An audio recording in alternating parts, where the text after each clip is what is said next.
Hoje é dia de caos interno, então seja bem-vindo ao caos. Eu estou aqui mais o meu parça Lucão. Beleza, Lucão? De boa na lagoa? Boa noite, bem-vindos. Tranquilo, feito um grilo. Atrás das máquinas, Paulo das Picapes. Beleza, Paulão? E hoje o Paulão não está microfonado. Pô, que mancada, velho. Toda vida, velho. Então, como eu ia dizendo, hoje é dia de caos interno. Eu e o Lucão resolvemos trocar essa ideia aqui, nós conosco, para mostrar de onde viemos, quem somos, um pouquinho de nossa história, de nosso currículo e como viemos parar até aqui. Um pouco de nossas vidas caóticas, chegando até o caos, até este momento presente. Certo, Lucão? Certíssimo. Obrigado aí ao Hospital Urológico, testes de Covid, tudo belezinha hoje também. Nem falei dos E vamos nessa, né? Rapaz, mas pode falar. Aproveite que você está aí, clique para se inscrever no nosso canal, dê joinhas, clique lá no like que o algoritmo do YouTube nos reconhece pelos likes.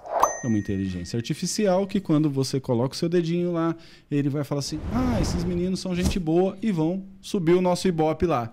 Beleza? Aproveite e acompanhe-nos também nas nossas redes sociais, TikTok, Instagram, Telegram, WhatsApp.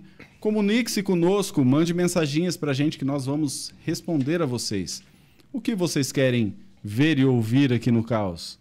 Qual o assunto principal? Tem alguma dúvida? Mande pra gente sobre soft skills, sobre hard skills, sobre qualquer skill que você quiser saber. Mande sua dúvida pra gente, mande suas perguntinhas, comente e seguimos juntos. Beleza, Lucão? Beleza. Vamos nos! Vamos nessa.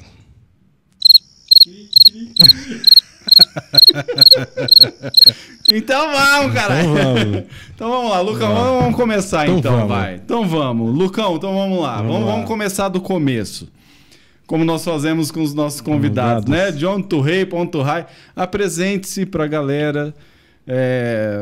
Comecinho da sua infância até a sua adolescência. Conte aí um pouquinho sobre você, de onde veio esse Lucas Fernando dos Santos. Cara, é muito mais fácil ouvir do que falar, né? Né? Hoje nós vamos testar essa parada aqui. Eu darei boas referências suas ao chefe. Bom, cara, né, da onde eu vim, eu sou de Taubaté, São Paulo, do Vale do Paraíba. Uma família bastante simples. Mas assim, uma infância tranquila, nada muito relevante, né? Mas eu sou o filho mais velho, tenho mais duas irmãs, né? Então, a minha família toda, todo mundo é ligado à educação, todo mundo professor, né? Meu pai, minha mãe, minhas irmãs, minhas tias, todo mundo. Só eu sei que Não, mas eu tenho uma passagem como professor também. Mas, cara, foi uma infância bem tranquila, assim. E se eu tivesse que destacar alguma coisa que marcou bastante, ali aquela questão do plano Collor ali, confisco de poupança, aquele momento ali, foi um momento que ali mudou um pouquinho a nossa trajetória familiar ali, né? Meu pai tinha um depósito de material de construções e estava indo tudo beleza. Na luta, né? Assim, mas uma vida equilibrada, tranquila. E, brother, ali o trem pegou. Porque ele tinha um sócio, aí o negócio... Todo mundo retraiu, ninguém comprou mais nada, ninguém construiu mais nada, o pessoal não tinha como, dinheiro, pô, né? O dinheiro tava tudo nos bancos. Perdido. A Zélia Cardoso de Mello. Ó, é um nome inesquecível, né? Cara, depois a gente pode falar disso, né? Eu lembro da entrevista, eu assisti um tempo atrás a entrevista deles, acho que no lembro de um jornal da Globo explicando a viagem. Né? E a repórter indignada falou, cara, eles estavam rindo no camarim, eles não tinham a menor noção da zoada que eles iam fazer no país, né? Enfim. Então, cara, ali deu uma virada na gente, assim, porque o depósito eram duas famílias, né? De dois sócios, aí eles chegaram à conclusão que não ia rolar duas famílias, não dava para segurar. E ali meu pai fez um acordo e optou por sair. E naquele momento nós perdemos tudo, cara. Perdemos casa, perdemos carro. A vida virou de ponta cabeça, do avesso. E eu tinha ali 9, 10 anos, né?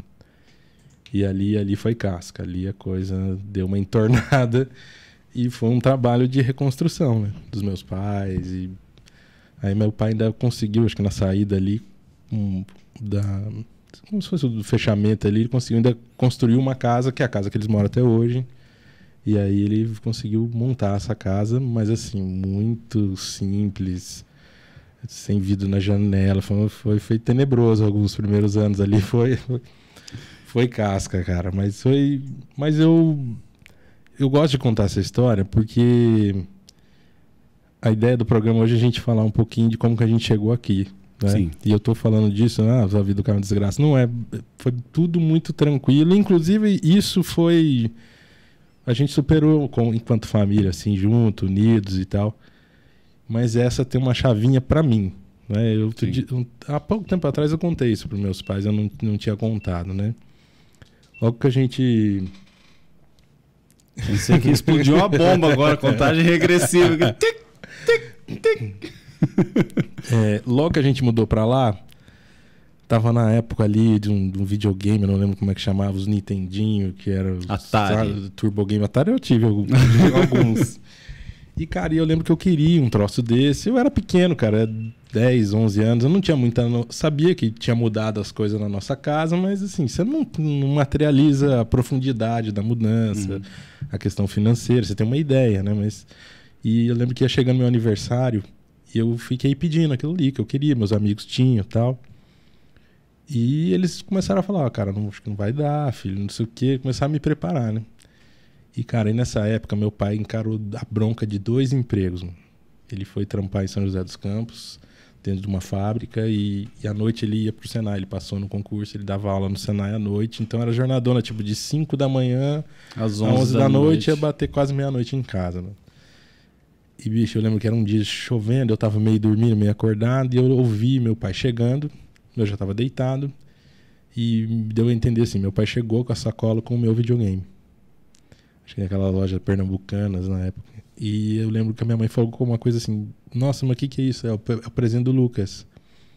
Daí eu ouvi minha mãe falando uma coisa, eu não lembro exatamente, mas assim, puxa, mas como, né, que... E eu lembro dele falar alguma coisa assim, cara, mas eu não ia dizer não pra ele, uma coisa assim, eu não ia... Daí ali, cara, eu saquei... Ali eu arrepio essa história, porque essa, pra mim, é a virada, sacou? Ali a ficha caiu. Né? Ali eu entendi, cara. Ficava até com remorso de jogar esse videogame, sacou? E, cara, porque ali eu entendi que tinha fudido tudo, que tava difícil. E emociona até hoje, a galera não tá vendo o olhinho brilhando aqui, né? Não, ali você vê amor de pai e de mãe, né, cara? Ali você vê... E ali do cara que... Eu sei que na época ele deve ter se ferrado muito pra comprar aquilo pra mim.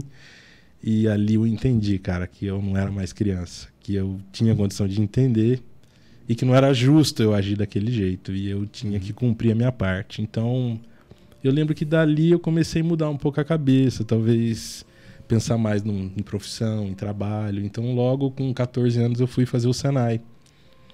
Que é uma instituição que é bastante presente na minha vida, porque... criou a gente, né? Dali pra frente, meu pai conseguiu se estabelecer lá e tá lá até hoje.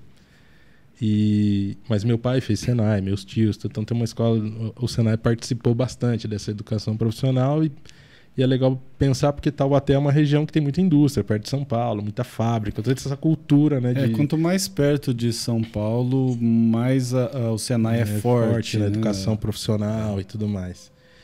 Então, cara, eu acho que isso é uma coisa bacana da minha história, assim, porque ali mudou. Ali eu comecei a deixar de ser lorpa ali, alienado e começar a entender um pouquinho da situação e... Criou consciência. Né? E ali eu fui pro Senai, cara. E ali começou uma jornada, fui fazer eletricista de manutenção eletroeletrônico, mecânico de manutenção, depois fiz curso técnico de eletrônica, 3 anos de engenharia de telecom.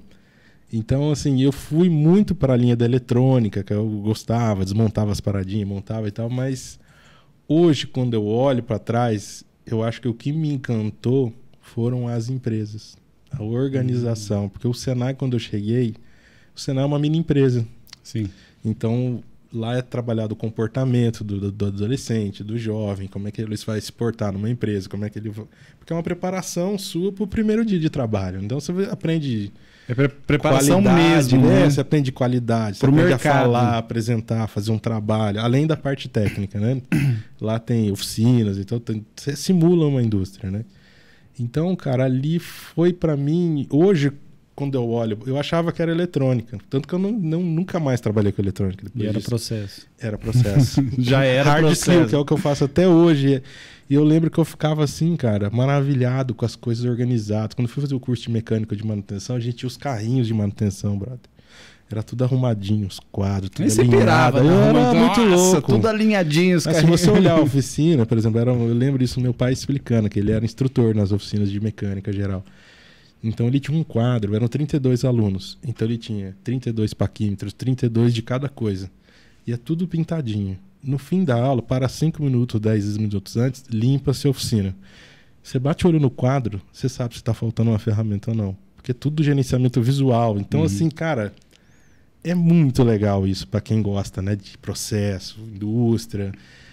Então ali eu acho que o bichinho do processo, da organização me mordeu, sacou? E ali que... Hoje eu percebo isso, lá eu não percebia. Eu acho legal que em alguns programas você falou sobre processos, né? E algumas trocas de ideia nossas também, que você fala assim, pô, os caras acham que vai atrapalhar a vida deles, né? Que eles não vão ter tempo, e na realidade o processo é o contrário, tempo, né? Você ganha tempo. E mal sabe todo mundo que você lida com esse negócio de processo desde há 30 14 anos. Isso, Né? desde os meus 14. Não dá 30, não dá 26 anos. Desde os 26 anos, há 26 anos você lidando com o processo. Me encanto por isso, né? E foi se aprofundando nisso depois, né? Mais conscientemente. Né? E é louco olhar o meu pai. Porque o meu pai tem lá o carrinho de manutenção dele. Então, assim, o meu pai, assim, se a gente chega lá... Eu lembro que, sei lá, penúltima vez que eu fui, a chave do meu carro, o canivete quebrou, daí quase perdi a chave. Aí ele foi fazer um reparo. Assim, meu pai, se a mesa tinha zoneada, ele fala, não, peraí, filho. Aí ele organiza, ele limpa a mesa e tal, e aí ele pega as ferramentas, aí ele troca uma ideia, o que nós vamos fazer, daí ele vai... Cara, é processo, entendeu? E eu me vejo, às vezes, quando eu tô aqui no escritório... E assim, eu falo, cara, vou embora. Eu sempre brinco com você, cara, é 40 minutos pra ser rápido. E aí, às vezes, eu me pego assim e falo, cara, eu tô ficando igualzinho ele, sacou? Assim, nos tiques de arrumar, sabe? É o comportamento. Né? Você tem um exemplo de muito comportamento. Legal isso, cara. Então, assim, a minha adolescência foi isso. Tem mais coisas de ordem pessoal e tal, mas assim, talvez aqui pro mote do programa... essa consciência de como eu cheguei aqui foi isso. Aí dali com 16 eu saí do Senai para ir para uma indústria, a Daruma, telecomunicações, já na parte era uma indústria eletrônica. Você não saiu do Senai e foi direto para a faculdade? Não, você fez porque eu ainda estava no curso técnico, então eu ainda peguei o curso técnico, ele durou 3 anos, então eu peguei fim do Senai, a Daruma. Quando eu fui para a LG em 99, eu estava na faculdade. Foi isso, mais ou menos isso. E, cara, e aí, quando eu cheguei na Daruma, foi uma materialização disso de novo, né? Empresa grande. Eu lembro que eu viajava, porque eu lembro assim, sei lá, muitos funcionários. Aí tinha os ônibus do lado de fora. E eu lembro nos primeiros dias, eu atordoado, né? Adolescente ainda. Falei, cara, como é que eu vou pegar esse ônibus no voo? Parar num lugar errado. Daí eu olhava para os ônibus, tinha uns códigos. De dentro da empresa tinha um quadro que os códigos explicavam. Que ônibus você tinha que pegar, né? Puta, esses caras são muito foda. Porque, cara, eu ficava louco, né? Alguém pensou nas rotas, pegou o endereço de todo mundo, organizou e tal. Eu falava, porra! E tudo que você vai fazer na fábrica tem padrão, tem referência, tem modelo, tem treinamento. Então, você ia fazer uma simulação, você fazia no bagulho, no computador de teste, não era... Então, isso tudo, cara, casou com aquilo que você estava aprendendo no Senai, né? O processo e tal, como fazia as coisas. E aí eu acho que foi natural. Eu fui perdendo a paixão pela eletrônica e ganhando pelo processo, né? E aí, em 99, um colega mandou o meu currículo para LG Electronics. que tem fábrica lá, né? Cara, eu tinha 18 anos. E, bichão, entrei lá, aí loucura, porque era multinacional, era vezes 20 o que eu já tinha visto, entendeu? Que era um trem que era desenhado na Coreia do Sul e os caras conseguiam implantar aqui em outra língua e tinha, tipo, aquilo em 180 países. Entendeu? Com o mesmo processo. Com o mesmo esquema, né? E, cara, e aí chegou lá, eu me encantei mais de organizar as paradinhas e tal, e eu acho que o povo gostou disso aí. No meu terceiro mês, tava terminando a experiência. Eles me convidaram para ir para a Coreia do Sul, conhecer uma fábrica que a gente ia implantar uma linha nova de celulares, né? E eu era técnico em eletrônica. Eu arrumava celulares. Eu quero que você conta sobre a Coreia do Sul, que é muito legal. Mari, a hora que você for assistir, você deixa no mudo essa parte. Não precisa ouvir, só assiste a gente. E, cara, só que ao mesmo tempo é legal a gente falar aqui disso, porque a história parece bonitinha, né? Mas não é. Você imagina o cara caipira de Taubaté, sem cultura, né? Ele chegar num trem desse, não fala inglês e tal. E, cara, na história não é só flores, é muito erro, né? Assim, teve acerto, mas também teve muito erro, né? Assim, erro de percepção, erro de posicionamento, de comportamento, né? Erro técnico, e é isso, né? Às vezes a gente vê muito, a gente entrevista a gente o tempo todo e as pessoas, né, contam na entrevista aquela história bonitinha, né? Mas não é só aquilo. Na né? real é um pouquinho mais hardcore, né? E, cara, e aí a minha cabeça fritou, que eu brinco que a LG ela foi um moedor da minha mente, assim, porque daí aquele troço, cara, eu fui no ano 2000, eu passei meu aniversário lá, fiquei quase um mês lá, fiz 19 anos na Coreia. E chegamos lá, brother, a fábrica tinha um sistema de abastecimento de material. Tipo, a fábrica tinha vários andares de linhas de produção. Se você fosse um fornecedor, fornecesse peça para montar o celular, você ia chegar com o seu caminhãozinho lá fora, ia ter um computador com leitor de código de barra, você ia pôr na caixinha, ler o código de barra da caixinha e você ia pôr no sistema lá, ó. Eu estou trazendo esse material que vai usar daqui a 3 semanas na produção do modelo tal. Aí você punha a caixa lá, o bagulho recolhia a caixa e ia andando num warehouse gigante e ele acomodava lá em cima. No dia certo, o bagulho sozinho separava a sua caixa e mandava lá no andar da sua linha de produção. Caralho. Você pensa isso no ano 2000, cara. Já é maluco hoje, assim, mas imagina o Lucas de Taubaté vendo essa Menininho do interior vendo essa bagaça toda. Cara do céu, bicho. Mas aí eu voltei de lá piradaço, assim. E eu fui para ser técnico em eletrônica. A gente teve o treinamento geralzão, como é que gerenciava a linha, cuidava e tal. E depois cada um foi ter um aprofundamento nos últimos dias na parte técnica. E eu fui mais ali no aparelho e tal. Logo que a gente voltou, cara, na primeira semana já o cara que ia ser o líder da produção foi recrutado para outro, não sei o quê. Eu já virei líder de produção com 19 anos. Eu sei, Jota, que era assim, não tinha um mês que eu tinha voltado. Eu estava fazendo entrevista para contratar 33 mulheres para a linha de produção, todas mais velhas do que eu. Eu não sabia o que perguntar. Eu tava parado ali igual um imbecil, eu não sabia. Cara, você não sabe. Olha o desafio, né? Não, e a gente conversou com os meninos aqui de 21 anos e eu ficava, cara, eu era um bobão com 21 anos. Cara, eu lembro que eu suava, brother. Assim, na entrevista eu não sabia o que se pergunta no meio. Eu não sei, cara, eu não sei o que faz aqui. Meu, mas foi muita loucura na LG, porque ali ali eu me forjei, cara. Errei demais. Te jogaram na fogueira ali também, né? Total. Mas a vida é assim, né, cara? Não é... Você não tem não controle são flores, das coisas, né? Bicho? E meu diretor, ele era um coreano. E a gente conheceu ele lá no treinamento. E ele falou que depois de alguns meses ele viria pro Brasil. Cara, no primeiro dia de aula, a gente tá lá esperando e tal, aí entra um cara... Good morning, my name is Mr. Ku. Cara, acabou a aula ali. O nome dele, Ku, K-O-O, sacou? E o brasileiro, cara, ele não tem limite no negócio. A quinta série é instalada, né? Cara, daí começou, o seu cu chamou, cara. Seu cu teve aí, seu cu tá nervoso, cara. Cara... Meu, mas pensa num cara legal. Ele foi muito bacana com a gente, cara. Mas a LG tem muitas passagens, assim. Eu tenho muitos amigos e E, cara, ali é uma escola de verdade. Porque ali... Lembra quando a Dani falou do pote de mel, de você lambuzar? Puta, ali foi tudo. Sim. Eu fui técnico de eletrônica, líder de produção. Parte deu certo, parte deu errado. Porque eu não tinha maturidade. Eu sei disso, né? Então, aí eu fui cuidar de equipamentos. Depois, e aí fui indo. E aí eu comecei a deixar mesmo eletrônica. E aí comecei a trabalhar no grupo de cultura interna, que era para apoiar o RH e tal.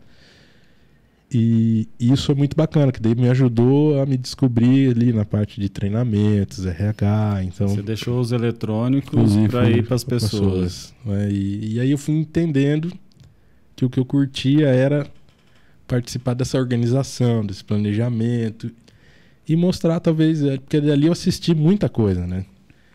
Mas assim, de A a Z, porque assim, ali, né? Tanto comigo, enquanto eu fui líder, dos meus acertos, dos meus erros, e também porque no RH a gente participava. Eu era quem organizava a reunião dos gerentes com a diretoria e o vice-presidente. Então eu também via aqueles caras que eram melhores, mais velhos, mais preparados que eu, os caras puta gerentão. E era tudo coreano os caras ou tinha uns Os diretores eram todos coreanos. E depois acho que teve diretores brasileiros, mas os diretores na fábrica eram todos coreanos. Então a conversa era um pedaço em português, um trecho em inglês e o xingamento em coreano. Tudo certo. Cara, só pra você ter uma noção, quando eu cheguei da Coreia, perdidinho, olhando a linha de produção ali, tentando entender. Cara, eu não sabia, mas a dúvida era do nível assim. Você pensa assim, daí chega o primeiro dia, as meninas estão lá. Aí no fim da tarde chega uma menina assim e fala assim: seu Lucas, eu estranho, porque sim, ela tinha 30 anos, eu tinha 19. E ela falou assim: eu queria ver se você me dispensava porque eu tenho uma consulta tal dia.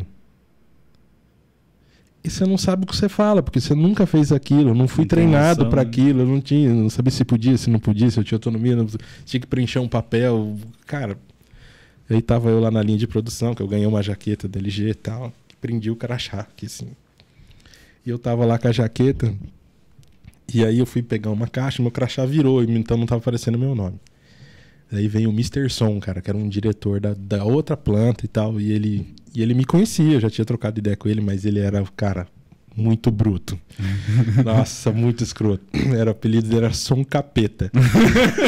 Acho que ele era legal. Mr. Cu e Som Ele Capeta. chegou assim, olhou pra mim e falou assim: quem é você? Eu falei: puta merda. Respondo ou não? Eu falei: sou eu, senhor Som, o Lucas.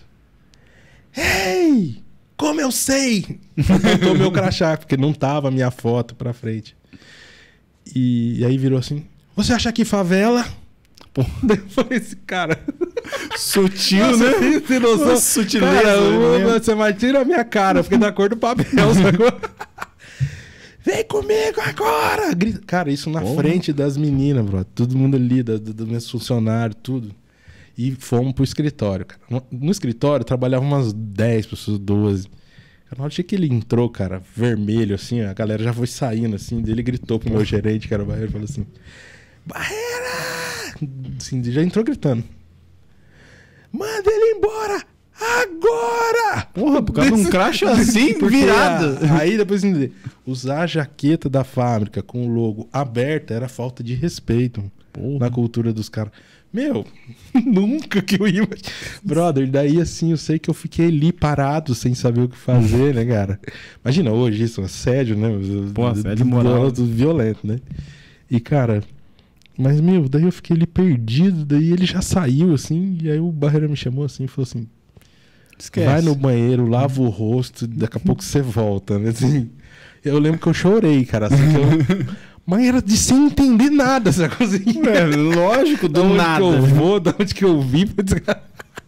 E aí eu voltei, ele falou: não, cara, vai pra casa, uma relaxada, amanhã você volta. E esse cara me ensinou bastante também, cara. Ele e o Gilberto são dois que foram meus supervisores lá, meus gerentes, que me ensinaram muito, né? E foram me preparando, né? 3 dias depois, o Barreira encontrou o Mr. Son numa fábrica, assim. Daí o Mr. Son perguntou: como está o menino? Daí ele falou assim: ele ele tá meio triste, tá meio chateado, ficou nervoso, ficou chateado e tal. Daí ele começou a rir. Daí ele falou: você tá rindo, né? Japinha, filha da puta. Você tá rindo? Ele: Isso bom. Como bom? Agora ele mais forte.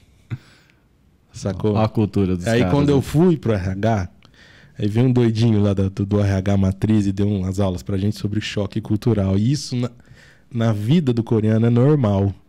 É como eles educam até os filhos. Eles falam que é uma técnica, eles deram o nome de imersão. Mas você imaginar uma bola que você põe na piscina e afunda, na hora que você soltar ela, ela vai subir com força, né? E vai submergir assim. Então é isso. Eles acreditam que quando a pessoa erra, eles geram um esforço contrário de constrangimento e ela nunca mais vai querer passar por aquilo e ela vai se superar e vai crescer. Uma coisa é certa, aquilo ficou marcado pra você, né? Cara, O crachazinho olhava toda hora, cada 5 minutos, não, tá de meu, boa. mas tem muita história legal. Que era, você imagina da conversa com esses caras, né? Que era assim, coreano, português, inglês, era uma doideira. É muito doido nesse negócio. E, cara, e eles têm um tom de voz, assim, que parece que tudo tá brigando, sacou? E teve uma vez uma reunião, assim, 2 coreanos entraram na sala de reunião e o escritório era aberto ali, um monte de baia. E a gente ouvindo umas putas de umas gritarias, e os caras falaram, bicho, agora vai dar porrada. Vai sair morte. Aí passava ali. um, assim, olhando no vidro, assim, meu, eu vi, ele tava nervoso, tal, não sei o que, vai dar porrada. Não tava nada. Cara, depois acabou, um deles era meu diretor, Mr. Beck. É o nome dos meus diretores. O cu, sou capeta e o Beck.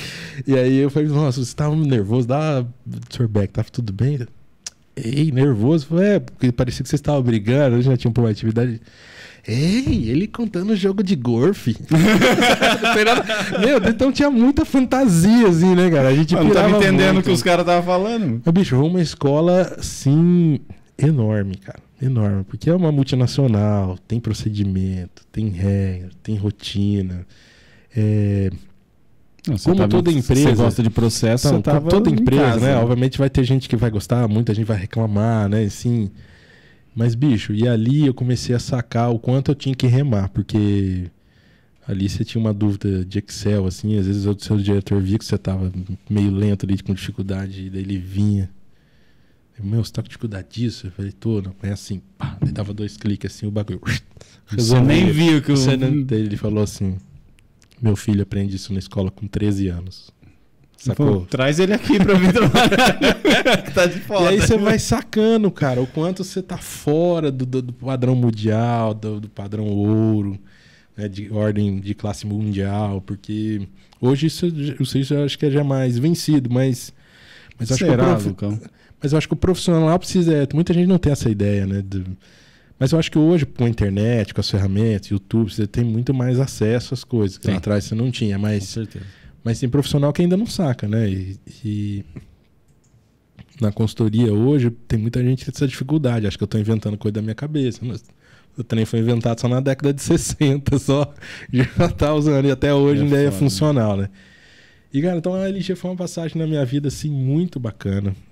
E aí, quando eu fui pro RH, os últimos 3 anos, eu acho que eu passei lá 8 anos, mais ou menos. Os últimos 3 foi no RH, até quase 4. Então ali foi bacana também, porque daí eu vivi os processos de RH, de contratar. Você imagina assim, dava outubro, por causa das vendas de fim de ano, a gente contratava tipo 600, 500, 300 pessoas. É bem pouquinho, né? E eu participava de parte da seleção, porque eu dava a integração. Todo mundo, então eu treinava todo mundo, cultura da empresa. Olha que legal. Rotina. Então tinha um auditório, então era muito esse trabalho. E também pude ter passagens no DP para ajudar a galera, o pessoal do DP, o Jefferson, o Luiz, são meus amigos até hoje. E, cara, também já tive a experiência de demitir 90 pessoas de uma vez, encerrando uma linha. Então, pesado, né? Então foi bom, cara. Foi uma escola assim boa que eu tive a oportunidade de aprender, de acertar, de errar. Criou ter casca lá? feedback. Foi. Com os gritos dos coreinhos? Coreia, sindicato, negociação sindical, greve, caminhão na porta, tocando pagodão, dando pão com manteiga pra galera. Nós tomando pedrada dos caras do sindicato. Uma vez fui demitir um cara, era uma situação... cara, baixo desempenho e tal, mas ele tinha um vínculo com o sindicato. Mas até aí tudo bem, mas tô lá. Eu não sabia que ele era tão especial assim. Aí, rapaz, eles entramos assim na sala, então eu com a folhinha assim e tal. Daqui a pouco alguém abre a porta assim, pá! Ninguém vai ser demitido aqui, não. Os caras do sindicato levaram o cara que não assinou a rescisão, enfiaram ele no carro. Aí eu cheguei lá no RH e o meu gerente. E aí deu certo? Falei, não, levaram o cara. Como assim? Falei, entrou uns 2 gorila lá no fortão. Falou que ninguém ia ser demitido e já tiraram o cara. E eu fiquei, não deu mesmo, deu só se eu voasse nos caras. Cara, e no RH de uma empresa assim passa muita coisa, né, Jota? A parte institucional é legal, treinamento, mas eu terminei o último tempo uma passagem em relações trabalhistas que foi, puxa, ali foi pesado, assim, porque relação com o sindicato, aí tinha o nosso time cuidava dos problemas de desvio de comportamento da empresa, aí com uma ideia assim de compliance, então tinha um canal de denúncia, e aí dependendo do tipo da denúncia, a gente tratava e via, avaliava e via não era moda ainda na época, não era, aqui no Brasil. Era por isso que era um princípio, né? Mas você tinha um canal, você tinha umas regras de ética, conosco, isso, e aí você tinha um canal para receber as denúncias e tal, e vender pra galera essa parte da ética, dos comportamentos e tudo. Mas eu lembro, assim, de muita coisa, assim, de roubo. Porque é uma fábrica com, sei lá, 1.700, 1.500... É muito tem grande, gente de né? tudo Muito quanto é grande. tipo, né? Mas tudo foi aprendizado, cara, da gente... Cara, às vezes, caso de roubo, eu tenho que ir na delegacia, o cara vai... O escrivão, o policial... Teve de tudo, cara, nessa passagem no RH. E eu acho que ali, como a Dani falou, né, cara, de você se lambuzar, porque é a época que você é analista, que você tem que viver coisas, e pra mim foi isso. Foi uma escola. E você chegou no forte. RH, você se encontrou também, assim como você se encontrou nos processos quando você foi no Senai, ou não? Foi algo mais demorado pra você se encantar com o RH? Cara, no RH, na verdade, é como se eu tivesse achado a força para fazer aquilo do processo. Porque o RH tinha os mecanismos de treinamento, de capacitação. Então, você, quando faz um plano anual de treinamento, você vai pegar as vulnerabilidades dos setores, dos processos, de acordo com as avaliações, com os indicadores, e você é o agente que pode contribuir. Você não precisa dar os treinamentos, mas você prepara os treinadores internos, vai atrás dos treinadores externos, faz o plano acontecer, ajuda o plano a acontecer. Não fazia isso sozinho, eu era analista, mas era pôr a mão na massa mesmo, cara. Então era desde preparar a sala para o cara dar um treinamento, até estudar, me preparar para dar alguns treinamentos, entendeu? E ali veio a história de gostar, de falar em público. Eu lembro que eu fui fazer um curso com o Reinaldo Polito em São Paulo. E ali eu fui como estudar neurolinguística, veio tudo dali. Eu tinha uns 23 anos, mais ou menos. Você ficou na LG até os 27, mais ou menos. Isso, 27 anos. E então, cara, foram histórias assim bem bacanas, assim, de tudo, de poder presenciar uma negociação da alta administração com o sindicato, né, para parar uma greve, de negociar a entrada dos meus colegas com o diretor sindical, de fazer negociação entre, por exemplo, tinha o jornalzinho, né, do sindicato. Na época esse negócio parecia ser mais hardcore do que hoje, né? Começo dos anos 90. Na minha época já não era. Se você comparar com a década de 80, era muito pior, né? Mas o meu gerente, eu lembro o Sidney, eu lembro que ele contava que ele era gerente de RH da Ford em Taubaté. E ele ficou preso na fábrica, acho que alguns dias, porque eles não podiam sair. Não deixava sair. Lembro que ele falava que o motorista passava na casa deles, pegava um saco de roupa, tipo isso é um saco de lixo para ninguém desconfiar, e jogava pelo portão da fábrica do fundo, assim, para os caras pegar e trocar de roupa, sacou? Tem muita história doida. Era tenso, bicho. Eu lembro das notícias da TV. Então, assim, foi rico ver caras... assistir caras mais velhos, preparados, pessoas treinadas, foram todos professores pra mim, cara, assim, né? No fim já era ali um analista meio sênior e tal, mas foi bom. Também os tropeços foram bons, né? E você vai entendendo um pouco também da dinâmica, né, cara? Porque ali veio o RH como uma força para melhorar o processo, porque um agente, como a Dani falou ali, ele tem que entender do negócio e contribuir para a melhoria do negócio. E ali, uma outra coisa que começou a me chamar a atenção era o perfil dos líderes. E você via que tinha um cara que era mais polido no trato, você tinha um cara que era mais bruto, né? Mas você tinha um cara que era mais organizado, você tinha um cara que trazia o time mais para perto, o outro nem tanto. E aí você começava a ver o líder que era recém-promovido, a trajetória desse cara. Então, líder que foi demitido por baixo desempenho técnico ou por comportamento. Então, tudo isso no RH você está envolvido, você participa é uma visão geral do negócio. Então, cara, foi muito para mim, eu sou grato assim eternamente. É uma pena porque a LG fechou esse ano. Encerrou a operação de celulares, e aí então a fábrica lá era parte da área celulares e o que tinha de monitor, notebook foi para Manaus, parece, na planta de lá. Então, muita gente ficou desempregada, acho que isso em Taubaté, acho que na região ali de São Paulo, por causa da pandemia, pegou... aquela região ali, na realidade, São Paulo e Grande São Paulo, isso. Onde tem as grandes fábricas, os grandes... Tudo ali, quando fecha uma fábrica ou quando automatiza uma fábrica, muita gente perde emprego de uma vez só, né, cara? Aí isso é muito foda ali pra região, né? E aí, então foi um impacto. Eu tenho amigos, primos que trabalhavam lá, tudo que estão talvez hoje sem trabalho e tal, não sei como é que estão se recolocando, porque a pandemia também atrasa um pouco essa recolocação, né? Atrapalhou tudo. Aí você saiu da LG, você foi fazer o que da vida? Cara, eu fiz... E o legal... Primeiro, por que você saiu? Né? Então, vamos lá. Ou saíram contigo? Não, eu saí. Aí daria um filme, um outro episódio aqui, só a minha saída. Mas assim, o que rolou?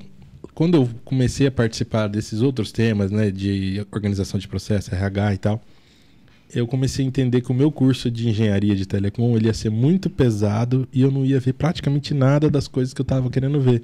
Organização de processos e tal. Eu lembro, meu amigo de infância, o Mix, que eu estava muito angustiado. E falei, cara, mas eu não tô curtindo. Eu não sei se eu paro, se eu não paro. Ele falou, cara, para. 6 meses, pensa. É melhor você arrumar o foco e voltar. E, cara, eu sou grato a esse conselho porque foi isso. Eu parei, daí eu consegui entender que o curso que ia me atender era administração de empresa. E aí foi super legal, cara, porque aí eu fui estudar administração vivendo todas essas coisas, entendeu? Uhum. E aí foi mais legal ainda, mais interessante para mim. E eu acho que rolou um entendimento, porque aí você começa a entender que a empresa do livro de administração é uma coisa, que na prática é outra. E muita gente alopra, né? Quando estuda RH, administração, fica muito fixo nisso, né? Mas não é. A fica empresa muito no livro, né? E a empresa é mais dinâmica. Assim. Então foi legal para eu entender essa dinâmica também. Cara, e ali eu comecei a dar treinamentos, eu comecei a dar aula no Senac, eu comecei a vislumbrar outras oportunidades. Eu tinha um amigo em São Paulo, Carlos, e a gente começou a fechar um treinamentinho aqui, outro ali. Ele é um excelente vendedor, ele tem um instituto brasileiro de vendas em São Paulo, uma empresa dedicada à venda, processo de venda, treinar pessoas para vendas e tal. E, cara, ele começou a vender umas paradinhas e eu comecei a ver. Falei, cara, e a gente ia em algumas empresas de São Paulo, dava um treinamento, fazia um diagnóstico. E a galera pagava. E eu falei, pô, cara, então tem valor esse troço, tem mercado. Eu comecei a enxergar. E aí eu também comecei a ficar meio sacal lá, de ficar lá dentro, cumprir horário e tal. E eu falei, pô, tem tanta coisa aí fora que eu queria viver, que eu podia viver, né? Uhum. E aí eu comecei a construir minha saída. Combinei com o meu diretor, a gente combinou 6 meses. 6 meses virou 8, por 1 ano. E aí o Miklas, esse meu amigo, ele tinha uma agência de publicidade em Taubaté, fez um trabalho legal. Ele perdeu o pai nesse tempo, e aí a gente começou, a gente é muito brother até hoje, e ele começou a falar, já era o nosso sonho, ele falou, cara, se você vier pra dentro da agência, você vai ajudar a organizar, virar as coisas, vai ser legal.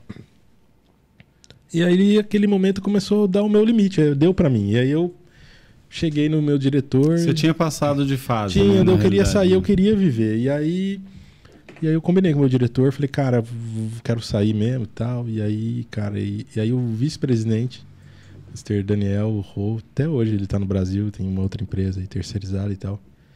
E ele, cara, não sai, espera e tal. E daí eu não vou te mandar embora. E eu tive que pedir conta, cara. E eu pedi conta. Meus amigos falando pra eu não fazer, meu pai, minha mãe, todo mundo. Mas olha que bacana.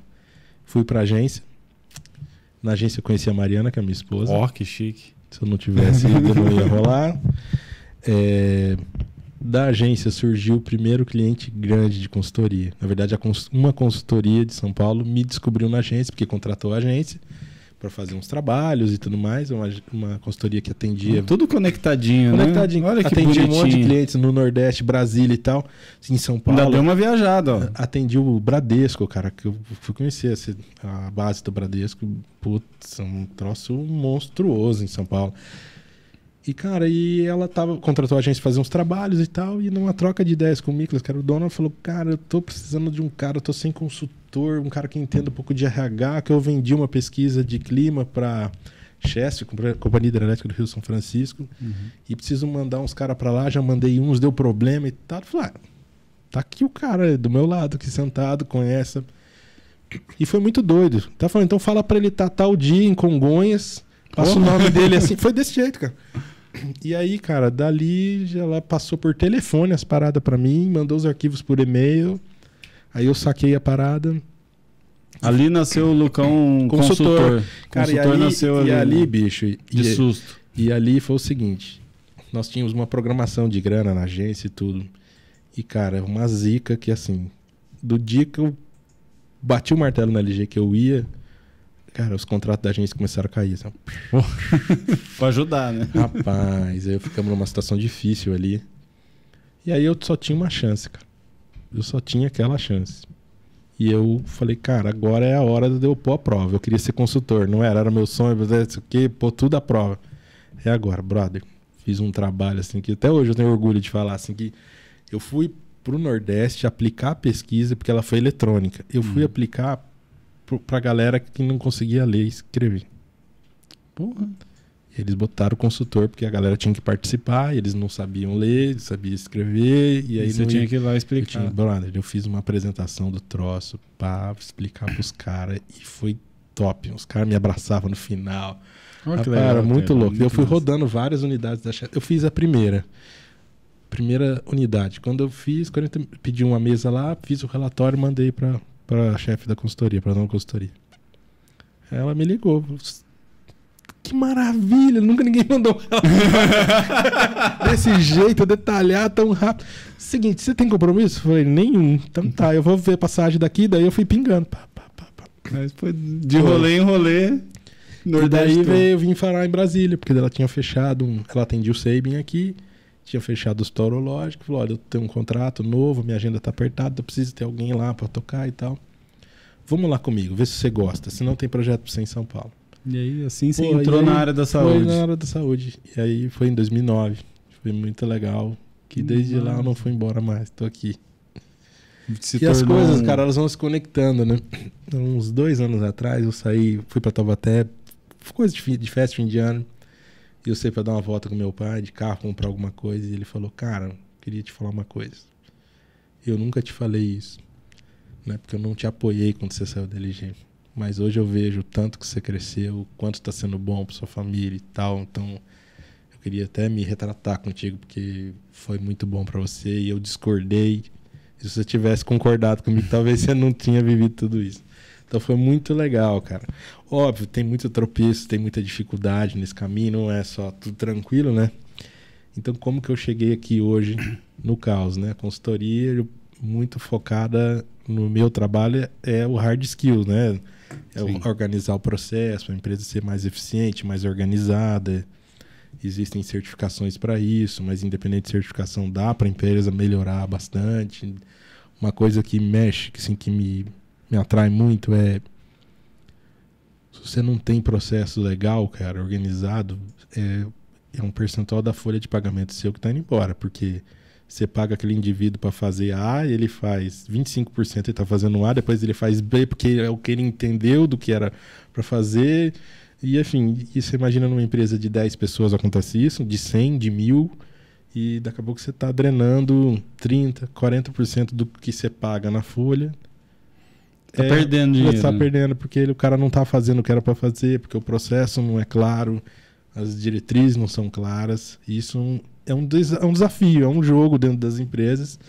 E esse é o meu, trabalho. Tem uma frase que eu ouvi de um empresário uma vez, que eu não vou lembrar quem é e nem quando, que ela falava assim, a gente não precisa, num primeiro momento, a gente não precisa ganhar mais dinheiro.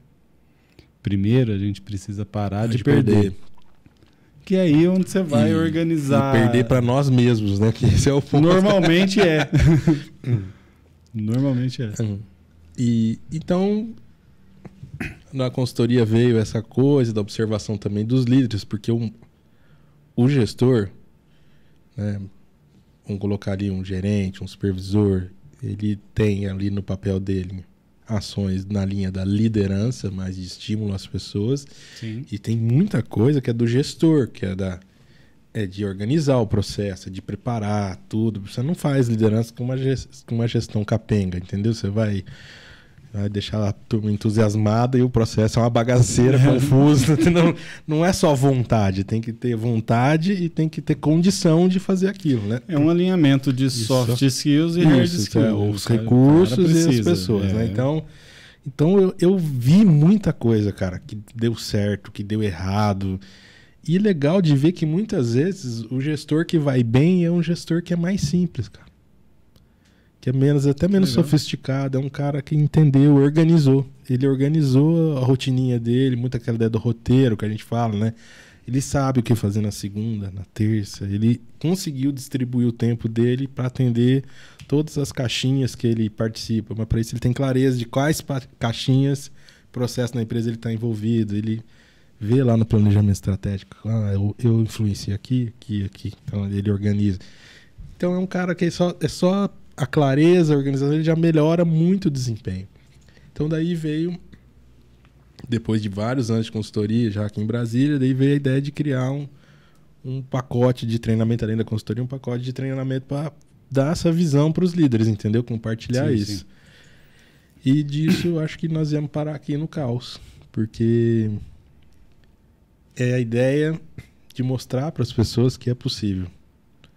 Não é com mágica, com pó de pirlim-pim-pim, não é o treinamento de 20 pau que você vai pagar ali, né? O treinamento é importante, não estou falando que não é, mas assim, você melhora muito o desempenho com clareza, com organização, juntando, né, aspectos de comportamento da liderança e com ferramenta. Não dá para você... Tem ferramenta para isso, né? E aí eu vejo assim, às vezes uns posts meio equivocados, eu não sou gestor, eu sou líder. Então tá ruim, brother, porque assim, você é líder... Tem que ser gestor. Você não tem processo, é líder... aliás, você só tá lá na empresa como, né, um cargo de liderança porque existe um processo que precisa ser cuidado. E precisa acontecer. Então primeiro você precisa entender dele. Depois como é que você vai preparar as pessoas para encaixar naquilo e gerar um resultado. Então eu vejo que tem muita fantasia também no cenário da liderança. Confusão. Eu diria. Então acho que o caos nasceu disso, cara, de tentar amplificar essa conversa. Porque a gente ouve aqui, já foram 13 episódios, né? Se olhar os gestores, cara, todo mundo veio de baixo. O ponto de partida não foi o cara que estudou em Harvard e veio aqui, não. É o cara que foi lá, ralou, trabalhou no balcão do comércio, ele veio, ele foi aprendendo coisas, ele foi entendendo, ele foi conectando, ele foi melhorando, ele errou, acertou, errou. Né? Hoje são executivos, são gestores e tal, mas reinventar, perder o tempo inventando um troço que já existia, mas aí depois percebe e vai. Então, eu acho que como é que chegamos até aqui é isso, cara. De tanto assistir, participar do dia a dia de empresas, e na consultoria isso também é muito legal, né? Porque daí você tem a empresa de saúde, a outra de outro segmento. É isso que eu ia perguntar. Você tem uma amplitude de empresas que dá para você olhar vários processos de várias coisas diferentes, né? Processos que servem para mais de um setor, né? Tipo um processo de uma área de saúde, de uma indústria. Sim. E processos diferentes também, que então a sua gama de ferramenta aumenta também, né? E é legal você ver que, às vezes, hoje eu já acho que não, a saúde já tem muita gente aí que está muito avançado, né? Mas a saúde, a indústria sempre foi mais adiantada, né? Em muita coisa, Sim, né? sim. Então, porque já é muito mais antigo. Então, o primeiro livro de administração que vinha de indústria é de 1903. Então, Já tem um tempinho. assim, gestão de saúde veio depois, né? Então, eu me lembro que eu fui visitar hospitais em São Paulo, isso em 2013, 12. E os caras estavam trazendo gente da Embraer, da Volkswagen, para assumir a área de gestão da qualidade. Gestão de hospital veio quando a galera entende. Vou perguntar, tá? Daí se eu tiver muito doido, você fala que não é assim. Foi quando a galera entendeu que o hospital, a clínica também era um negócio. Eu acho que antes eles pensavam que era aqui, só não saúde. É verdade, não é uma verdade absoluta. Só mas eu ideia. acho que assim, o que acontece? Acho que as operadoras de saúde, elas começaram a fazer negócio muito antes. Entendi. O tal do raio da glosa, que é aquilo, né? Você me atende o paciente, manda a ficha lá cobrando, a guia, e aí o cara lá da operadora fala assim, cara, mas isso aqui você não justificou porque que você usou esse material. Não vou te pagar. Pelo exame do cara, não tem necessidade disso. Então, no nosso contrato tem uma brecha. Então é o seguinte, você gastou 20 mil para fazer esse procedimento, eu vou te pagar 12, porque esses 8 mil disso aqui eu não vou. E você já gastou. Então, assim... Aí você volta, justifica isso, e volta para lá. E tenta negociar e fica ver. 3 meses nessa parada. Só que aí é o seguinte, cara. O contrato que você tem com a operadora é para ela te pagar com 40 dias, 45. Dela demora 45 dias para dizer para você que não vai pagar aqueles 8 mil. Aí você tem mais 30 dias para recursar. Porque daí quando vem o recurso, você fala, não, é verdade, você justificou aqui, então agora eu vou pagar mais 45. Ou mais 30. Você percebe? Essa brincadeira foi 6 meses ali, né? Vai 6, vai 8, entendeu? Então, cara, e aí o que eu acho? A iniciativa privada, as pequenas clínicas, os pequenos hospitais, os grandes acho que sempre talvez já acompanharam mais, mas tem mais laço para trazer gente boa e tal. Mas os menores não, cara. Muita clínica fatura bem, mas é o dono ali, é o médico e tal, com o enfermeiro e tal. É pequenininho, né? Então, assim, e aí começou a tomar pau de operadora. E aí começou a entender que, assim, cara, se eu não me cuidar, eu gasto uma grana para prestar o serviço. Eu não vou conseguir cobrar, só que é o seguinte, eu recebo com 45, o fornecedor quer para receber com 15. E eu já comprei, eu já paguei o material. Então, e aí eu acho que a profissionalização veio, né? Teve que vir, né? Teve que vir, porque senão você começa a drenar as pelo que margens. você tá falando, ele veio meio que a forceps, né? O cara tá tentando me catar aqui, mas eu não posso deixar. A impressão que eu tenho, cara, é que na saúde as margens eram maiores antes, né? E tal. E hoje, cara, não é como qualquer negócio, né? Só que assim, você falava de uma clínica, por exemplo, a números gerais, assim, não era absurdo você pensar uma clínica ter de 12 a 20 e poucos % de rentabilidade. Uma indústria é 3, 4, 2,5.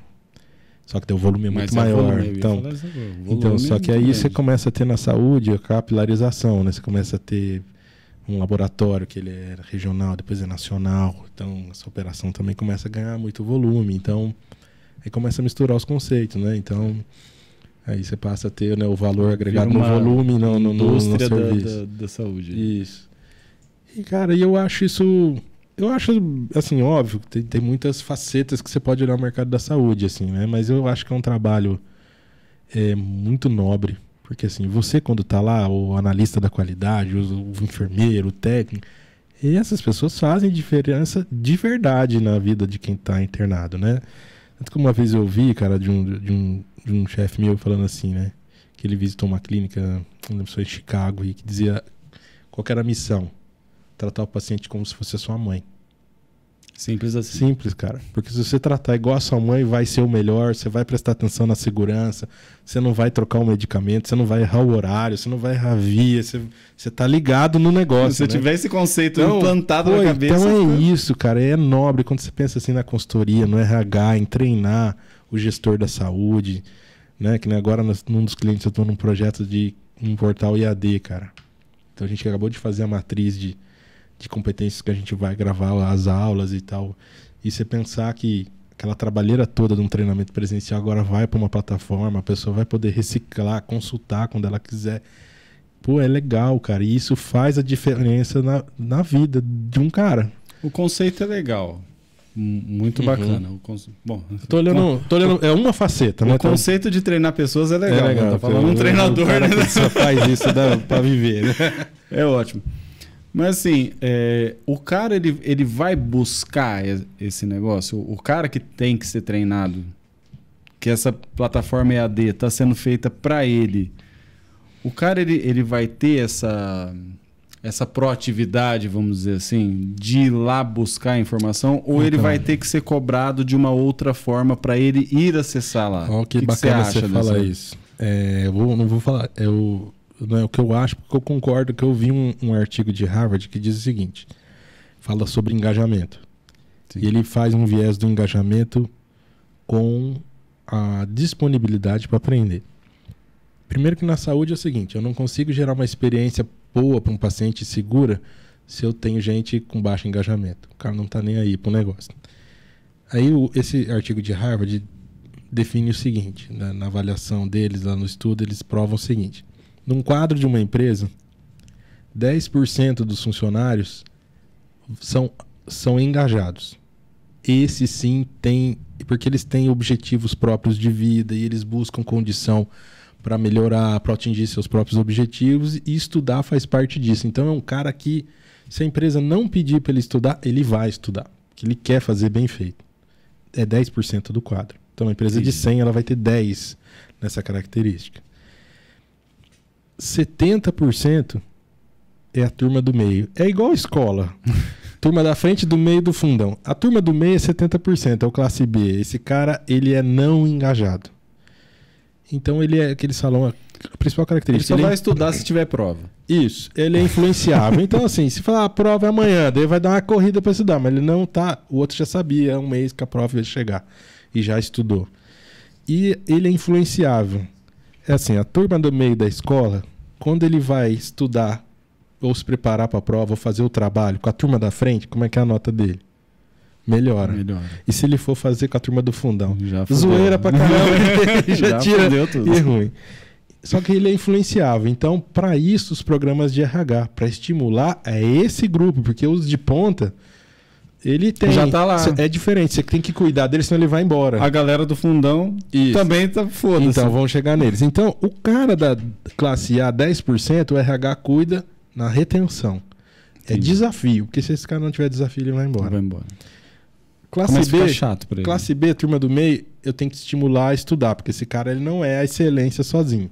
Eu tenho que melhorar ele porque ele é o grande grupo. Ele tem potencial para, mas ele não é. Só que também se eu não cuido, como ele é influenciável, ele pode baixar para a turma do fundão, que é a classe C, que são 20% do quadro. Ou seja, é o dobro do que você tem de excelência num quadro de funcionários.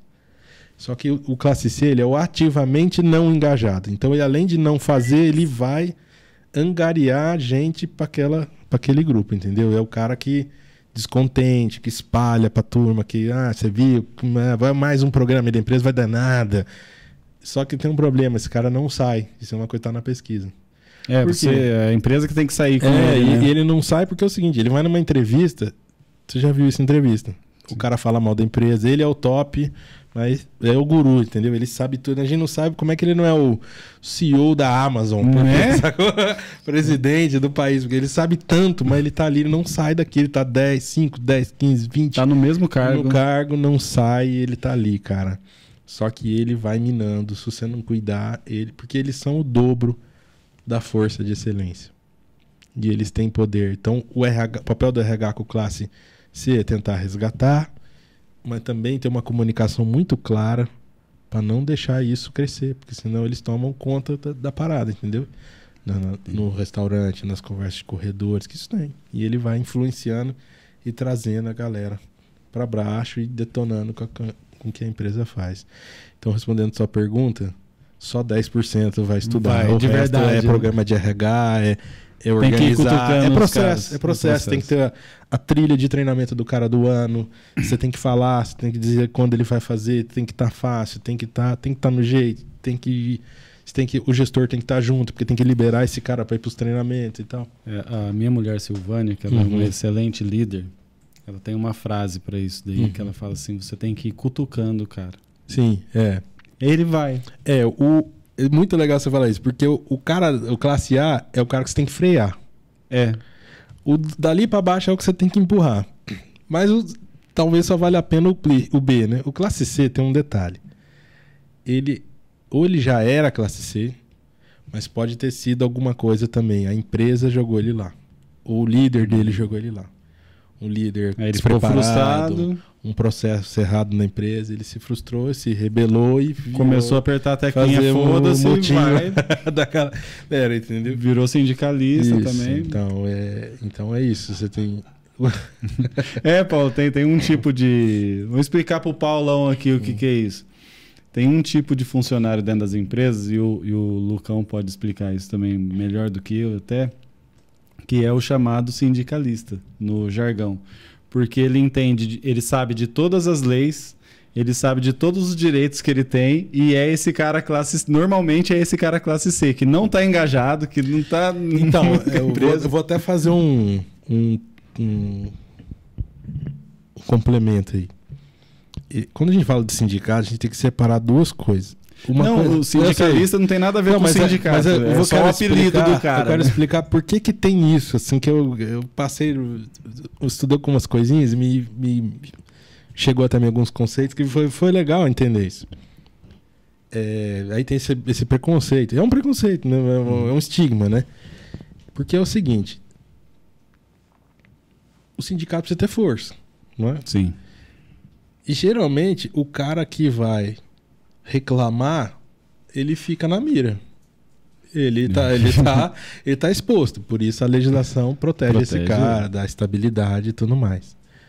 O que acontece é que tem cara que não é a ideia... Porque eu conheci muita gente do sindicato, cara. E eu tenho amigos da minha idade que... Da mesma forma que eu entrei nas indústrias... São sindicalistas profissionais. Isso, exato. E eu fui para um lado, o cara foi para o outro. Mas o cara foi estudar e ele tá no sindicato, é profissão. Ele é advogado, ele entende da luta pelos direitos e tudo mais. Então, beleza. Então esse cara, ele é profissional, beleza. Agora tem os doidos que apronta, e ele não tem opção, senão ele vai ser ejetado do sistema. E aí ele corre, às vezes ele vai na CIPA, ele vai no sindicato e tal. Mas tem uma história chamada um conceito na administração, chamado vadiagem sistemática. E isso o nome é bonito. Isso é muito antigo, cara. Muito. Você imagina que antigamente não tinha legislação trabalhista, nem é no Brasil, isso fora. E você era contratado por dia. Uma fábrica de, sei lá, caneta, panela. Então chegava lá nós todos, era contratado naquele dia. Você montava 20 panelas, o Paulo 20, eu montava 10. No fim do dia eu era demitido. Esse era o indicador. No outro dia chamava outro. E aí os operários começaram a sacar. Porra, mas se eu fizer menos, eu vou perder o emprego. E todo mundo quer ter grana. Entrar em conluio. Então é o seguinte, quem que é o mais lardinho? É o Lucas, só monta 10. Galera, todo mundo só monta 10. Aí todo mundo montava 10. E aí vinha o chefe lá e falava, pô, mas vocês montaram 28. Pô, mas tá calor, tá difícil, brother, não sei o que e tal. Daí depois entrava outro lardinho e só fazia 8. 6. Cara, esse exemplo chama vadiagem sistemática. Esse exemplo é muito legal, porque se alinha por baixo, cara. Olha que merda. E aí todo mundo se protege, entendeu? Aí ninguém era demitido e a empresa afundava fazendo uma panela por dia. Mas assim, daí surge o primeiro estudo de administração, que é o estudo dos movimentos e tempos. Quando você estuda lá o Taylor, 1903, é o livro dele. Que a empresa estava tão puta assim, que produzir mal. E ela chamou um cara que era um consultor e falou assim, eu quero saber assim, na mineradora, quantos carrinhos de minério o raio do cara consegue encher em tantas horas?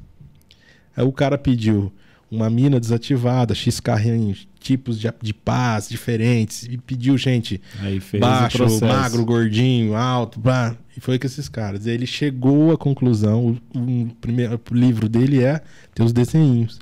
O cara tem a estatura média de tanto, ele tem que usar a pá com cabo de tantos centímetros. Fez um filtro completo, POP, né? Procedimento operacional padrão. A história nasce aí. contra a vadiagem sistemática. Então o cara vai fazer um movimento padronizado aqui, jogando para trás, com ângulo e tal. Se ele seguir isso, ele produz tanto. Deixa eu só explicar um negócio pra galera aqui, ó. Nas equipes do Lucas, a cada 10 palavras, 8 é essa que ele acabou de falar, pop. Não é? Ah, foi só brinca. Na sua casa tem pop? É. Mas, cara, sabe de uma coisa? É legal. Pop é? Procedimento operacional padrão. Isso eu vivo desde o Senai, né? Com 14 anos. Agora, assim, as pessoas acham que na minha casa é robotizar. Não é, cara. É que quando você tá numa empresa... Aí tem que ser. Entendeu? Porque na sua casa você tem um acordo. Você tem lá sua esposa, seus filhos, você tem... Ali vocês fazem acordos informais, vocês têm tolerância porque vocês se amam, vocês têm uma relação de amor, de troca, né? De cumplicidade. Colocaram tela na janela já pra ninguém cair de lá acidentalmente. Agora, assim, numa empresa não, né, cara? Você não tem esse vínculo com as pessoas. Cada um vem com uma cabeça, com uma vontade. O cara que tá ali só porque ele não tinha outra opção de trabalho, ele tá ali puto. O outro que tá com um parente doente. O outro que tá querendo crescer e se preparou. O outro que quer crescer e não se preparou pra fazer sacanagem. Tem de tudo numa empresa. Você falando esse negócio da empresa aí, viu um cara falando esses dias assim, você trabalha com o quê? Eu trabalho com raiva, com vontade de ir embora. Tem também, né? Então, cara, a empresa tem que ter os pops. Tem que ter o pop. Ela tem que ter uma organização, cara. Um combinado, senão o trem não funciona. E ali processo. vai drenando vai drenando e tal. Óbvio que quando você pega esses conceitos de gestão de processo, qualidade, e você leva algumas coisas para sua vida, você fala, o trem faz sentido, né? Melhora, né? Quando você clareia, combina, escreve, organiza e tal. Mas eu acho que... E aí eu aprendi isso um pouco na LG. A nossa cultura latina, ela é muito passional. Isso era legal de ver na LG. E nós pirava. Um dia, teve um cara que ia ter assim, o cara fez um trabalho, ficou ruim. 5 da tarde o diretor... Porque era tudo aberto, não tinha sala, era aberto as baias. O diretor pegou o cara lá e... Nele, cara. Tá horrível. Acabou com o cara. Imersão. Fundou ele na piscina e o cara saiu de lá bufando. 5h30. Aí, esse mesmo diretor chegou assim... Hoje é o dia do nosso happy hour. Tinha uma verba lá de happy hour. Uma quinta-feira. Vai todo mundo. Isso é uma coisa doida na Coreia. Quando a gente chegou lá, no primeiro dia, nós vamos levar vocês pra jantar. Cara, o diretor, ele ia na porta da fábrica, o primeiro carro que ele via passando de funcionário saindo, cara, você vai levar eles pra jantar. O cara não fala nada. E aí, depois lá no jantar, o cara, porra, eu tinha um compromisso e tal, não sei o que, mas o diretor mandou, é a hierarquia, eu vou fazer. Acabou. Sacou? Aqui não era assim. E eles forçavam pra gente ir no happy hour. Daí foi todo mundo. E esse diretor, o Mr. Cu. Seu cu sentou lá do lado do cara. Seu cu sentou. E abraçou o cara assim. E falou assim: Ei, como vai sua família? O cara queria mandar ele pra aquele lugar. Aí o cara, uma hora foi no banheiro, trovei com o cara. Cu, vai tomar no senhor, vai. Aquele seu cu é um desgraçado, cara. Ele tá tirando da minha cara. Eu falei, o que foi, bicho? Pô, chegou lá, acabou comigo, vai vir perguntar da minha família. Vai se fuder, cara. Eu não quero saber contar nada da minha casa pra ele, não. E aí, cara, o RH depois foi trabalhando isso, né? Melhorou, né? O choque de cultura que você falou. Né? Mas isso é legal. E isso é... O coreano, se ele brigar contigo por causa desse processo aqui, 5h30 da tarde, mas 9 da noite, vocês trombar no shopping, ele vai falar com você. Porque cara, não precisa ser coreano, não, eu sou assim. Foi processo. Não, tô falando pela minha prática, eu entendi, né? Lógico. Na nossa cultura, isso não é bem assim. Não, o cara as pessoas levam pro pessoal e tal. Então, isso, por exemplo, no processo de gestão da qualidade e controle nas empresas, isso é muito confuso às vezes. Porque as pessoas acham que é pessoal, né? Mas não é um processo que é para melhorar para a pessoa. E é um negócio muito engraçado, porque não adianta muito você explicar para a pessoa que é separado, né? A pessoa, ela não entende. Ela entende até a página 2. Mas chega um determinado ponto que às vezes a pessoa sai da casinha um pouco mais, ela fica mais nervosa, ela já esquece aquilo ali, ela acha que é pessoal.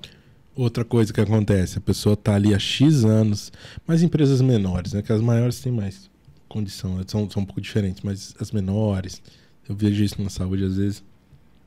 O indivíduo tá ali há vários anos, se ferrando, entrando cedo, saindo tarde, estressado e tal. Aí você senta com o cara, meu, vamos organizar? Não vamos fazer nada, assim, nós só vamos pôr no papel. Não falando nada, não vamos nem mudar agora. Nós só vamos escrever o mapa mental. O que você cuida e tentar organizar as caixinhas. Isso aqui tem a ver com isso. Isso aqui, pra gente tentar dosar a sua energia pras coisas. Mas assim, nós não estamos nem falando de mudar, Jota. Nós estamos falando só de desenhar. Vamos desenhar o processo. O cara passa mal, velho. Então, eu não tenho tempo. Não vou perder tempo de escrever. Cara, mas você tá perdendo um tempo, você não tá entregando o resultado, você não tá conseguindo. Tá lascado não, todo mas dia. Mas não. E aí quando você vai dar um treinamento, eu já ouvi isso várias vezes. É assim, e acaba o treinamento, gostaram? Beleza. Não, agora eu vou voltar pra vida real. Esse cara, ele já não entendeu nada. Assim, ele nem precisava estar ali, nada. Porque ele vai continuar. Você veio. Ele não entendeu que aquilo ali é pra melhorar pra ele, assim, pra ele se estressar menos, para ele organizar melhor, para ele entregar, né, um resultado melhor, com um processo mais enxuto e tal. Brother, é difícil, mas isso é da nossa cultura, entendeu? É. Isso é da nossa cultura, assim. E como você faz o link disso tudo aí? Porque você é um treinador, apesar de você não ter falado disso ainda, Sim. não sei se você vai falar. Não, acho que posso falar. Pode falar então, né? De onde surgiu a ideia que você trabalha como consultor nas empresas, né? E de onde veio essa ideia de transferir esse conhecimento para a galera fazendo os treinamentos que você faz de hard skill, de processo, de... Você criou uma ferramenta, inclusive, né? Sim, sim. Como é que chama? PPRD. É uma sigla das 5 paradinhas que o gestor, aí vamos chamar gestor, precisa fazer. De hard skill. É como ele precisa. O primeiro P é processo.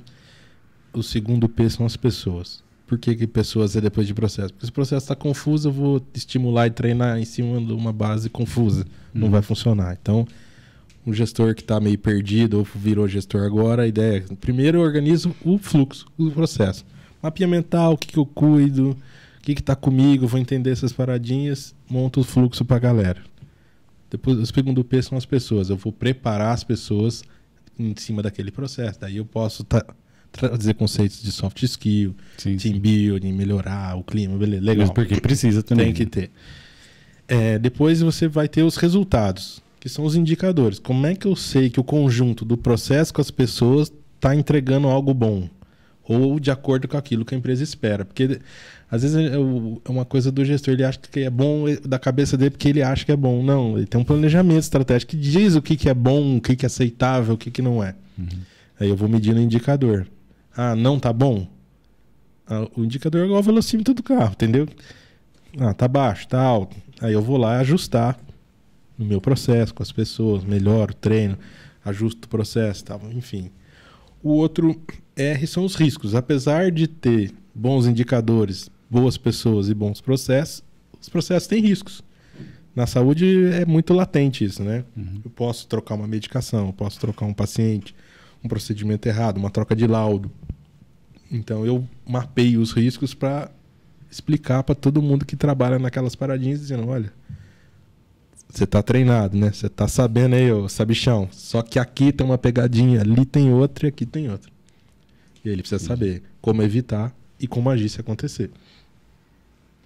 E por último, deu de desvio. Porque a empresa do livro é só no livro. No dia a dia tem. O cara chega azedo, dá um problema, quebra o equipamento, falta o material e vão haver os desvios de resultado e de processo. E aí você precisa saber aproveitar esses desvios. Isso é uma coisa boa, né? Às vezes o cara acha que é um ataque.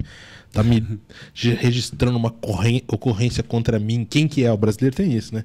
Quero saber quem foi que escreveu para mim. Não, você precisa aproveitar disso para você melhorar, aprender e reorganizar a paradinha. E é uma forma de feedback, né? Sim, o feedback depois de tudo que você claro fez. Que não é um feedback positivo, mas que o desvio, né? Mas pode ser, mas cara. é um feedback. Mas pode ser positivo. Pensa só. você teve um desvio que a gente chama de near miss, é um quase erro. O seu funcionário ia aplicar a medicação errada, mas percebeu antes de fazer. Se ele não... Aí você vai ver porque a medicação, o frasco dela é parecido com o outro. Só que se ele não registra isso, ele aprendeu isso, mas ninguém vai saber. E o Amanhã outro pode não ter a percepção e aplicar errado e pode até matar o cara. Pode dar um problema.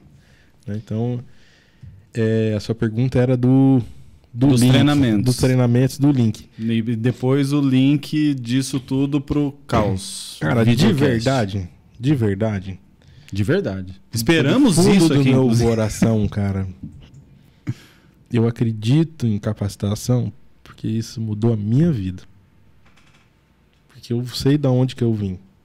E se eu não tivesse prestado atenção nisso e aproveitado, com todos os equívocos que eu tive na minha carreira, acertos, erros e tudo, mas, cara, se eu não tivesse prestado atenção nisso, eu não tava aqui.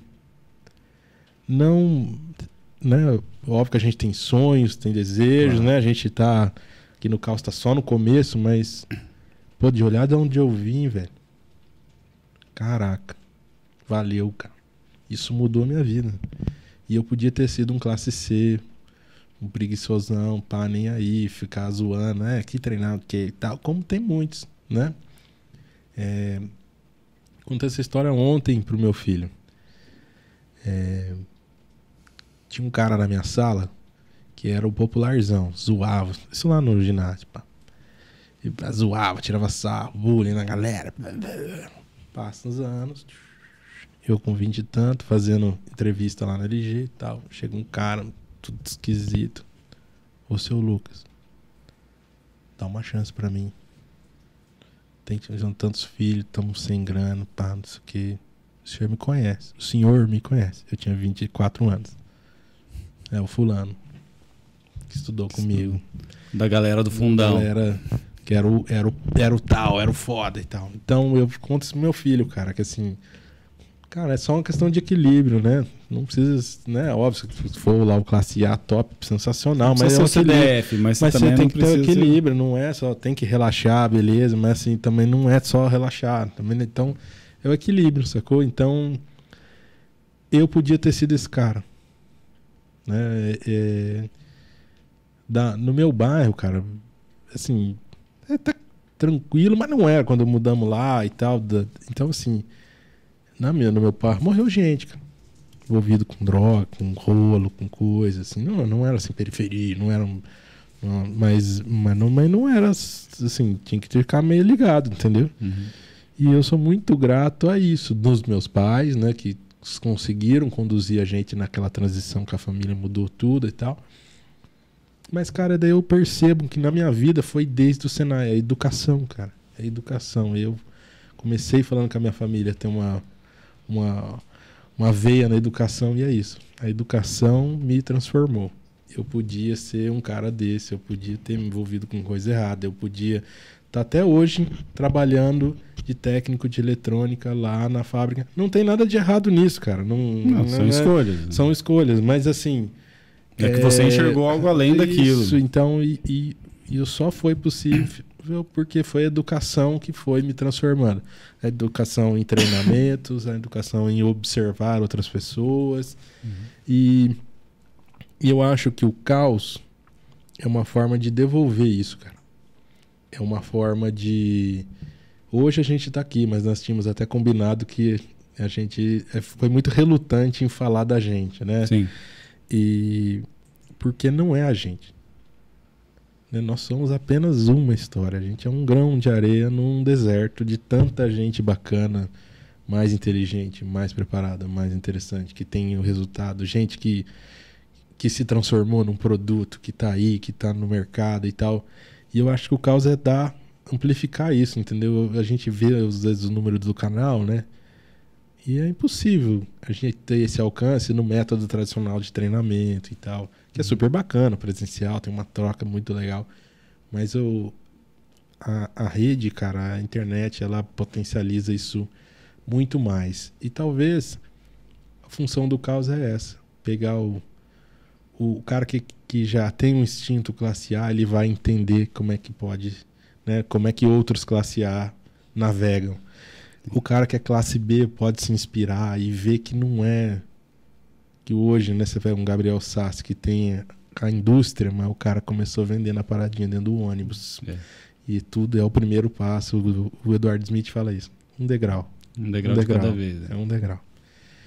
E o classe C, cara, talvez se sinta tocado, né? De olhar pra trás e falar assim, cara, beleza, eu sou o rebelde, reclamo, sou o guru, mas o que eu construí aqui? Um monte de inimigo, não deu certo, e aí a galera tá trafegando em um monte de coisa legal, né? E tomara que o classe C veja os programas do Caos e desperte, né? Fala, porra, eu consigo fazer essa parada. Porque tem uma coisa, não é falar do nosso projeto, mas quando que você ia sentar com a gerente de RH no Hospital Gol Santa Marta, que é um dos maiores de Brasília, para trocar essa ideia e ela te dá dica. Um cara empresário, o cara do Bitcoin, o cara... Cara, quando que você ia ter essa chance? A gente até, né? Que tá aí no mercado e tudo. Então, eu acho que esse trabalho aqui é muito nobre pra gente. Sou muito grato de fazer isso contigo, né? Que você é um parceirão meu desde 2012. E é legal essa troca contigo. Nós temos essa sintonia aqui, ó, mal no bastidor, o bicho pega, né? É legal. É legal. Eu gosto. Porque é isso, são dois seres pensantes, né? Mas tem muita verdade na nossa conversa, né? Quando tá certo, tá certo, quando tá errado, tá errado. E quando eu não explica, né? eu não sei, me explica. E acho que é isso que torna possível. No caminho nós achamos esse camarada aí, gente boa. Paulão das menininhas. Que vem aqui e agrega, né? Assim, porque tem um livro que eu li, acho que é Concertos pro Corpo e pra Alma, do Rubem Alves, que fala isso, né? Cada pessoa toca uma música. E tem gente que toca música irritante, que você não aguenta um segundo, né? E eu acho que o Paulo é um cara que toca uma música legal. Ele vem aqui, ele toca uma música massa, ele agrega, a gente tem saudade dele, né? De estar aqui, é legal, né? Então é bacana, cara. Obrigado. E é isso, brother. Esse que eu tinha... Não. Por que valeu a pena tá aqui, meu? Tá aqui, ter conversado, falado sobre você hoje pra galera que nos acompanha. Cara, acho que vale por relembrar, né? Tem muita coisa que dava pra ter contado, assim, né? Mas nós estamos com esse foco aqui, né? Do programa. Essa passagem nas fábricas é muito engraçada, tem muita história legal e tal. Mas, cara, é lembrada da jornada, né? Do ponto de partida. E que é possível, né? Eu, no meu olhar, né? Óbvio que a gente ainda tem muitos sonhos e tal, mas pô, valeu, cara, até aqui. Esse esforço foi bacana, eu aprendi, consegui avançar e muitas vezes a gente acha que é complicado, mas foi simples. Se você olhar, tava olhando hoje, né? Mas eu acho que o caminho da educação, o caminho de você tentar se melhorar, esse é um caminho que acho que dificilmente vai dar errado para qualquer pessoa, assim.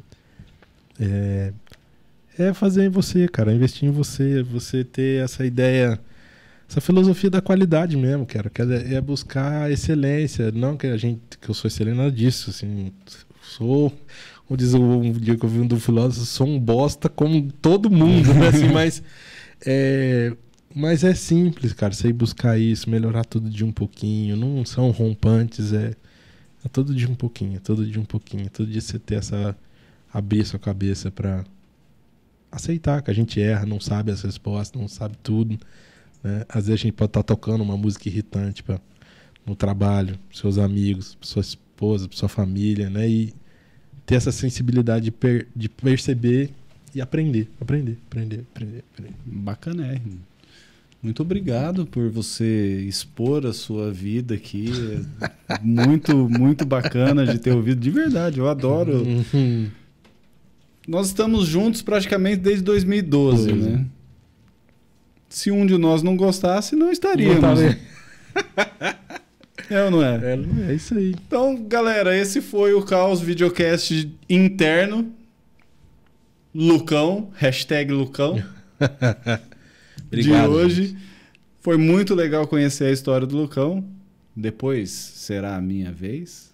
Mas muito obrigado por nos acompanhar. Clique aí no botão de se inscrever, no sininho para ativar a hora que tiver vídeo novo. Nos acompanhe nas nossas redes sociais.